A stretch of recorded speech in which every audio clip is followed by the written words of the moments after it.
नमस्कार। आप देख रहे हैं good morning India with doctor Rakesh Pathak ji के साथ। डॉक्टर राकेश पाठक जी हमारे साथ हैं। स्वागत और अभिनंदन।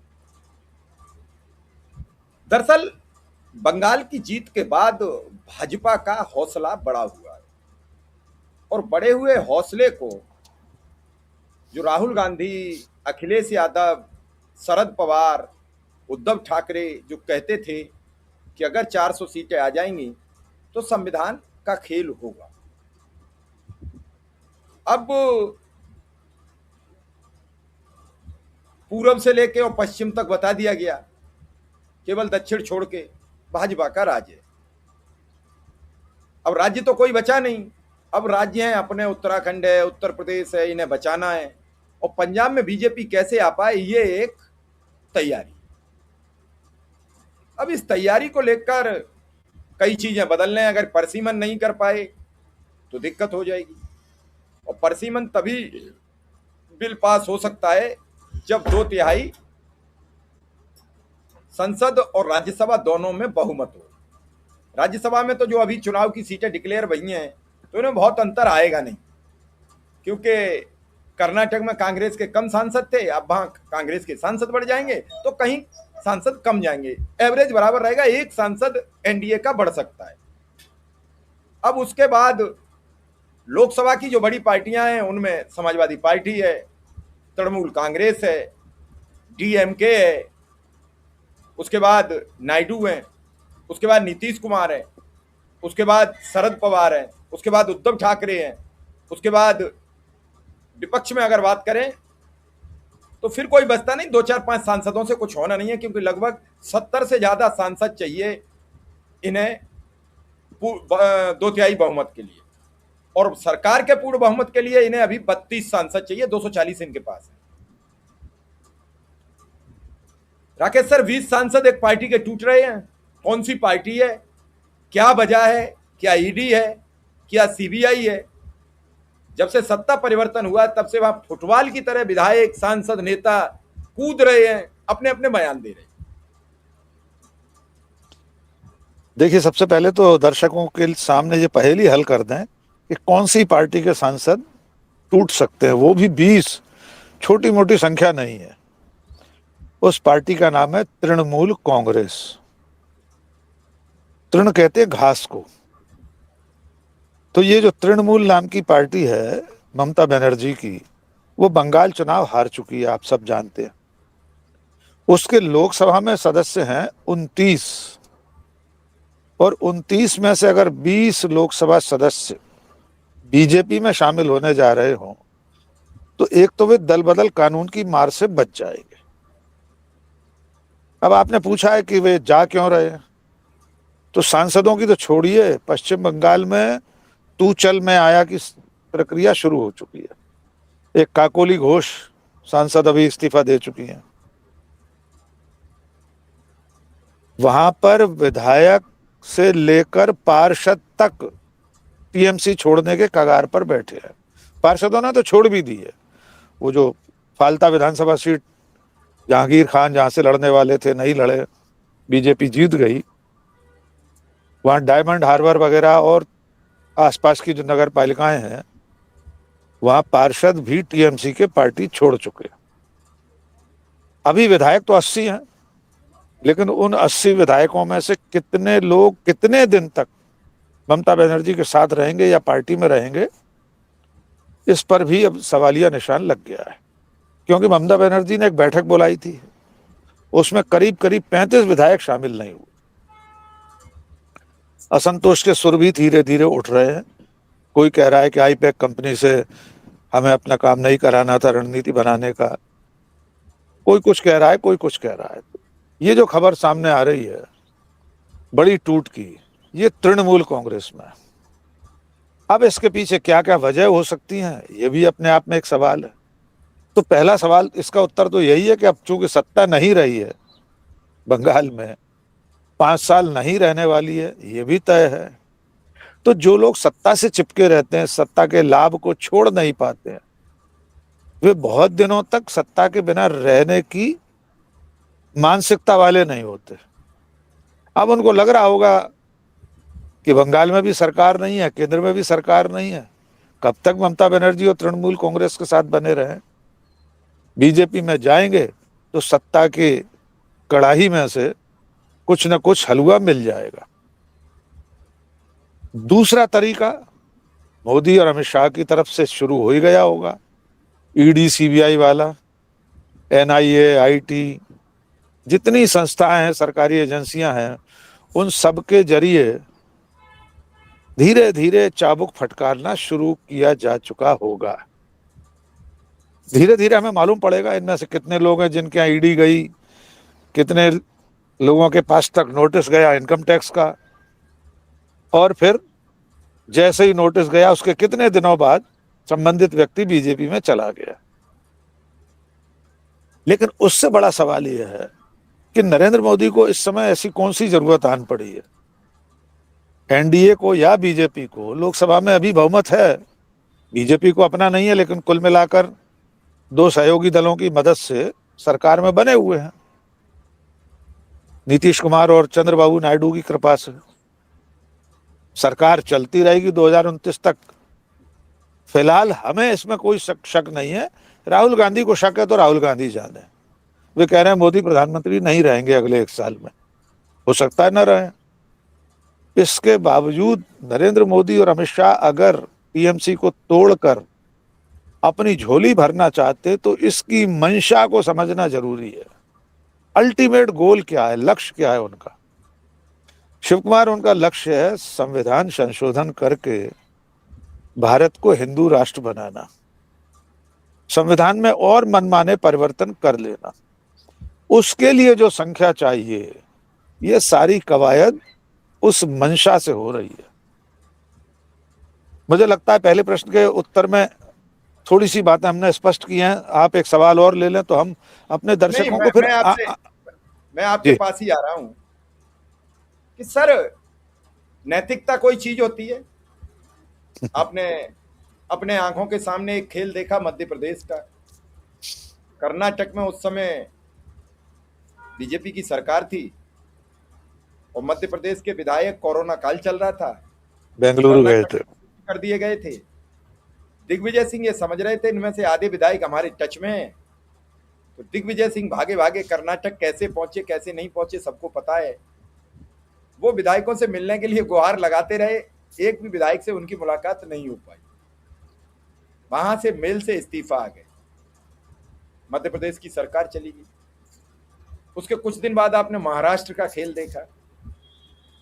तो अगर अब बंगाल का खेल होता है तो कोई बुरी बात नहीं है, क्योंकि ममता ने भी बीजेपी के कई सांसद, कई राज्यसभा सांसद, कई लोग तोड़े। लेकिन सर, एक यहाँ महत्वपूर्ण बात यह है जो सबकी शिकायत है, मैं थोड़ा सा आपसे समझने का प्रयास करूंगा अगर आप समझा पाए, कि आईपैक जिन जिन राज्यों में पहली साल चुनाव लड़ाई वो सभी पार्टियां जीतती, और दूसरे चुनाव में वहां वो पार्टी हार जाती है और फिर भाजपा की सरकार बन जाती है। ये समझ में नहीं आया। और आईपैक पर सारी कार्रवाई ईडी करती है।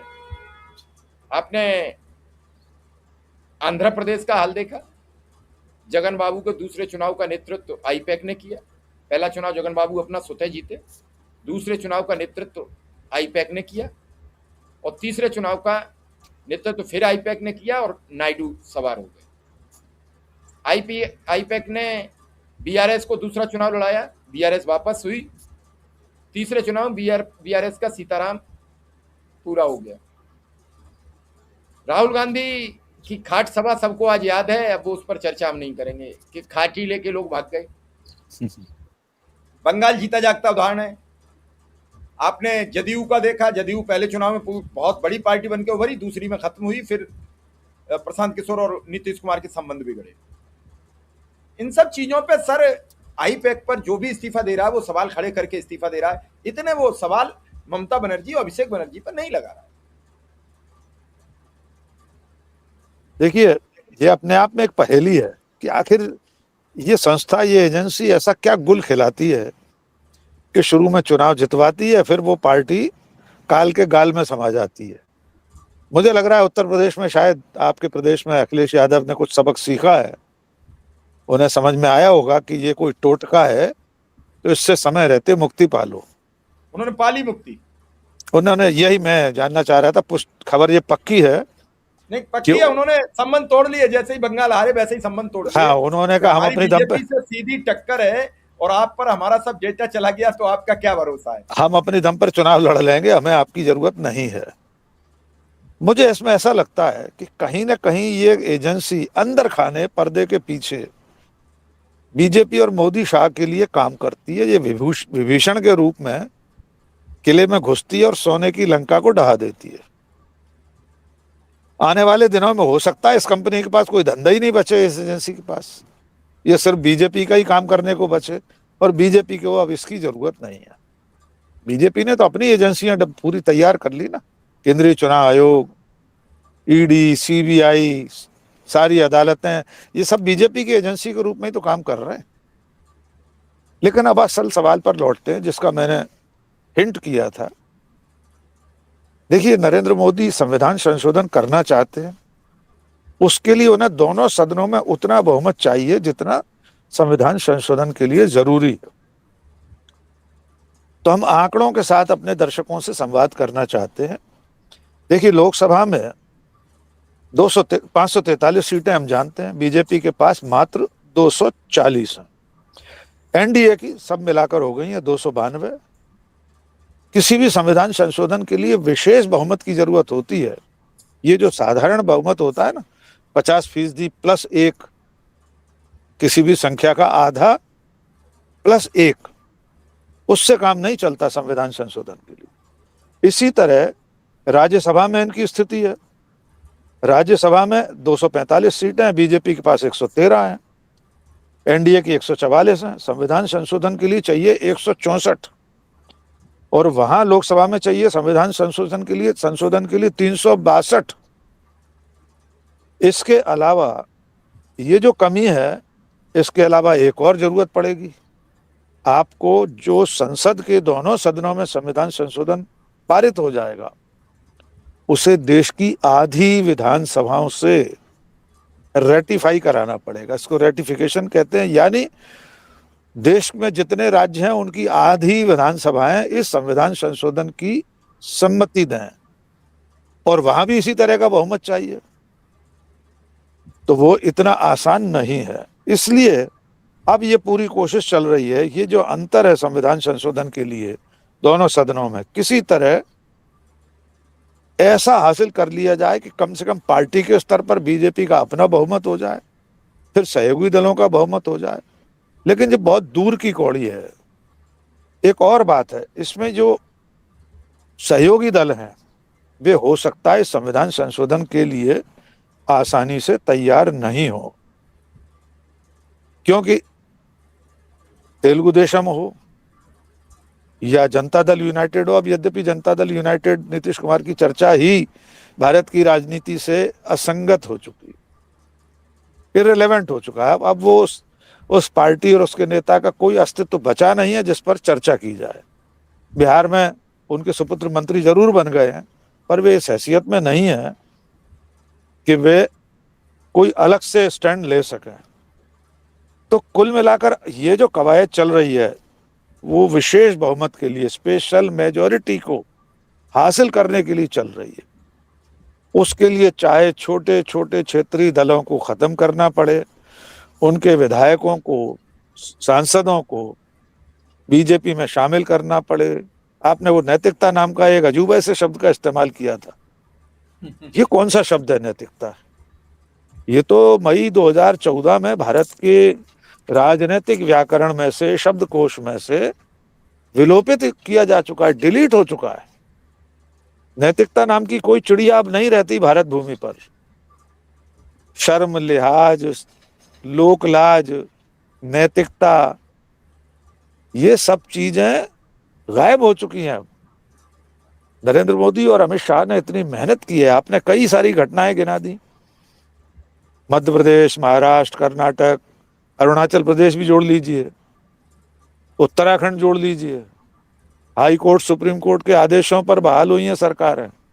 हरीश रावत की सरकार, गोवा देख लीजिए, गोवा देख लीजिए। और सबसे अद्भुत उदाहरण, अल सुबह 3:30 बजे राजभवन महाराष्ट्र में देवेंद्र फडणवीस की शपथ भारत तो छोड़िए दुनिया के इतिहास में कहीं नहीं हुआ होगा। कोश्यारी जी को कुछ पुरस्कार भी तो मिल गया। मिल गया, पद्म विभूषण मिला है शायद उन्हें, कल ही तो मिला है पद्म विभूषण सम्मान। इनाम तो ऐसे ही लोगों को मिल रहे हैं, और जेएनयू के कुलपति को मिला है बर्बाद विश्वविद्यालय को बर्बाद करने के इनाम में। ऐसे सभी लोग उपकृत होंगे, पुरस्कृत होंगे जो संवैधानिक मर्यादाओं, सामाजिक नैतिकताओं, कायदे कानून सबको बलाए ताक रखकर बीजेपी और मोदी शाह के काम आएंगे, उन सबको इनामात मिले। अब बारी आ गई है तृणमूल कांग्रेस की, उसके सांसदों की। वे जिस पार्टी के टिकट पर चुनाव जीते थे वे दल बदल करके बीजेपी में आएंगे, और आप बहुत जल्द देखेंगे उन्हें इनाम मिल रहे हैं। और एक तो बहुत बड़ा इनाम अभी हमने देखा ही है, शुभेंदु अधिकारी, उनके पूज्य पिताजी कांग्रेस से सांसद थे, टीएमसी के संस्थापकों में से रहे। उनके भाई, शुभेंदु के दोनों भाई, दोनों छोटे भाई बीजेपी, पहले टीएमसी के टिकट पर जीते। पहले ये लोग सब कांग्रेस ही थे, पूरा परिवार कांग्रेस ही था परंपरागत रूप से। और पूज्य पिताजी तो शुभेंदु अधिकारी के यूपीए की सरकार में मंत्री थे, डॉक्टर मनमोहन सिंह की सरकार में। तब टीएमसी घटक दल थी यूपीए की। उसके बाद टीएमसी की स्थापना की, टीएमसी से शुभेंदु अधिकारी बीजेपी में आए और इस वक्त मुख्यमंत्री हैं। और कितना इनाम चाहिए दल बदल का। अब मोदी जी कोई गृह मंत्री तो बना नहीं देंगे केंद्र में, प्रधानमंत्री पद तो उनके लिए है ही आरक्षित। तो अब ये बड़ी चुनौती ममता बनर्जी के सामने है कि अपना कुनबा कैसे बचाएं। और वो जो आपने चर्चा की शुरू में, उस पर भी हम आगे बात करेंगे कि अब वे दिल्ली आने की बात कर रही हैं, अब इंडिया गठबंधन की एकता की बात कर रही हैं। वो किस स्वरूप में आगे लड़ाई चलेगी उस पर भी हमारी नजर बनी रहे। सर, डूबने के बाद कांग्रेस याद आती है सभी छोटे दलों को। क्या अब इंडिया गठबंधन में चलेंगे? हालांकि इसके अपवाद तेजस्वी है। तेजस्वी ने डूबने के बाद ये शब्द नहीं कहा, क्योंकि उन्हें कहीं ना कहीं ये लगता है कि कांग्रेस की कलेश में हम बहुत डूब गए।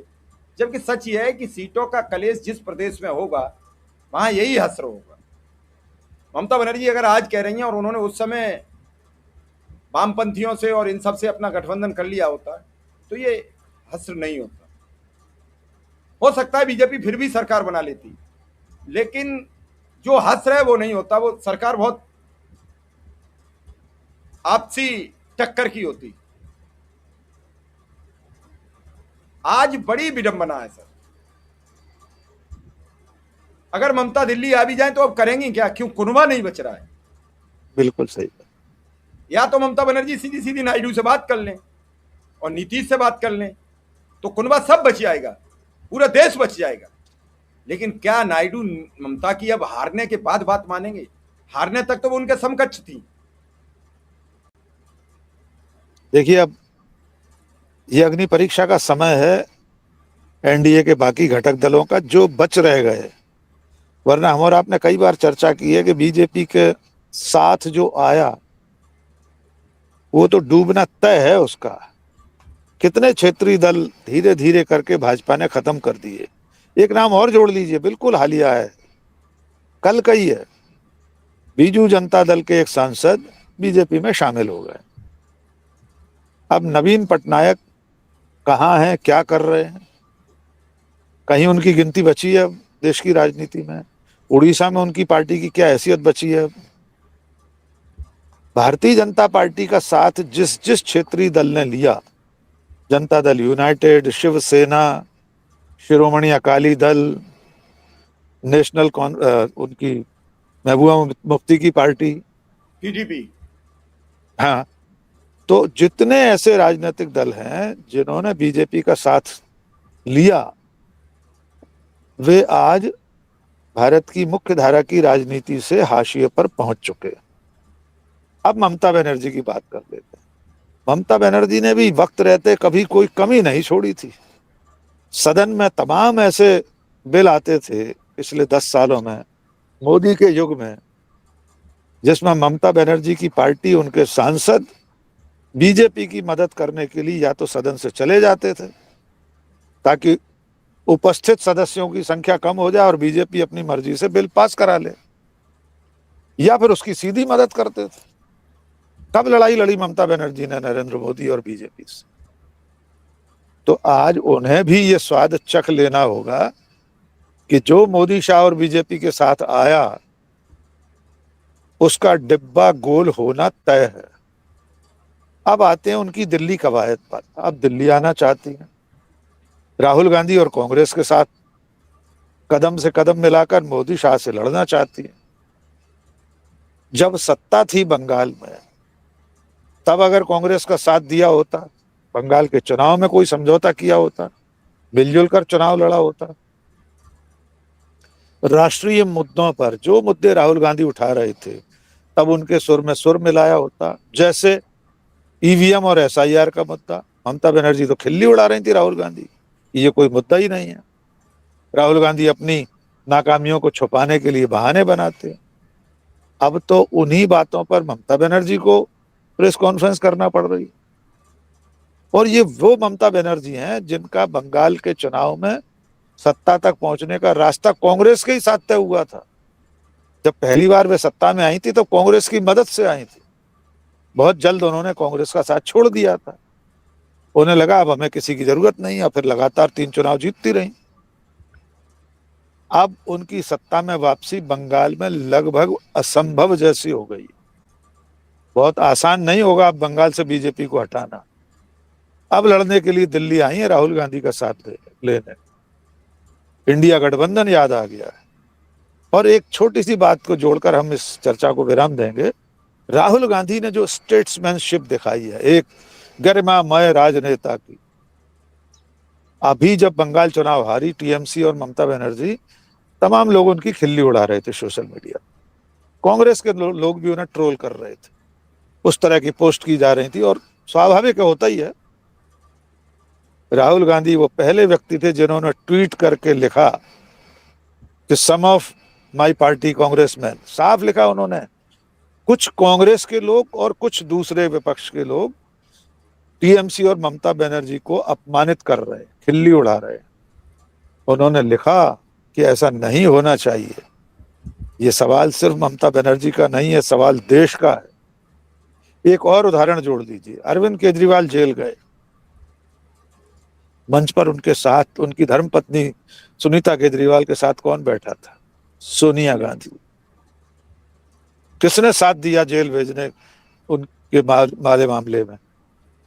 संदीप दीक्षित, जिनकी मां को अरविंद केजरीवाल ने झूठे आरोप लगा लगाकर सत्ता से बाहर करवाया था। इसके बावजूद जब अरविंद केजरीवाल जेल गए तो संदीप दीक्षित पहले व्यक्ति थे उनके घर जाकर उनके परिजनों से मिलने वाले।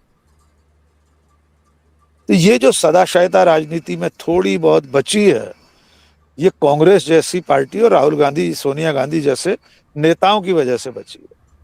ये सबक अगर ममता बनर्जी समय रहते सीख लेती तो शायद आज उन्हें ना अपना कुनबा बचाने के लिए कवायद करनी पड़ती और न दिल्ली दौड़कर अब इंडिया गठबंधन और राहुल की शरण लेना पड़ती। इसके बावजूद ममता बनर्जी शायद ही अपने परिवार को, अपने कुनबे को, सियासी कुनबे को बचा पाए, क्योंकि दिल्ली की मार जो है मोदी शाह की वो बहुत करारी है।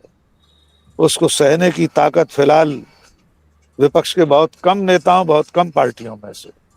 जी सर, आपने बिल्कुल बढ़िया बात की कि ममता बनर्जी अब दिल्ली की जो चोट है वो सह पाएंगी कि नहीं सह पाएंगी, उसकी उन्हें प्रतीक्षा करनी पड़ेगी। सांसद 1 टूट जाए, 10 टूट जाए, पूरी पार्टी विलय कर जाए, कुछ भी नहीं कहा जा सकता है। और फिर कभी कभी लोग ये भी कह देते हैं कि ममता बनर्जी खुद तो भी एनडीए का हिस्सा रह चुकी है, हो सकता है वो मोदी शाह से सुलह कर लें, हो सकता है क्या कर लें, क्या मालूम। लेकिन जिस स्थिति में अब लड़ाई पहुंच चुकी है उसमें सुलह के चांस फिलहाल तो नहीं दिख रहे। और ममता बनर्जी को ताकत दिखानी चाहिए।